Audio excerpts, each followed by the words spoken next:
এই আপন এই প্রথম রচনা গরুর রচনাটা ক। ठीक है। গরুর রচনা।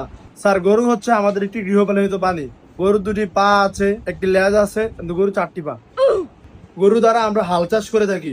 গরু আমাদের অনেক উপকৃত একটি প্রাণী। তবে রাখাল ভাইদের প্রতি আমাদের একটাই অনুরোধ, রাখাল ভাইরা গরু চড়াতে চড়াতে নদীর পার নিবে না, কারণ নদীতে রয়েছে একটি ভয়ঙ্কর জন্তু যার নাম কুমির। আর কুমিরের 4টি পা আছে, একটি ভারী চোয়াল আছে, যার দ্বারা গরুকে খেয়ে ফেলবে। তোর কইছি আমি গরুর রচনা কইতি, তুই কুমির আইলো কি লিগে দিকে।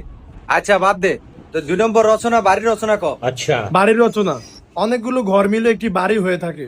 একটি বাড়িতে 10-12টা ঘর হয়ে থাকে। বাড়িতে শৌচালয় থাকে, রান্নাঘর থাকে, বাড়িতে অনেক মানুষ থাকে। তবে বাড়িওয়ালা ভাইদের কাছে আমার একটাই অনুরোধ, বাড়িওয়ালা ভাইরা নদীর পাড়ে বাড়ি করবেন না। রাতে আপনারা ঘুমারে কুমির আপনাকে টেনে নিয়ে যাবে, কারণ কুমিরের রয়েছে 4টি পা, একটি ভয়ঙ্কর চোয়াল, যা দ্বারা আপনাকে খেয়ে ফেলবে।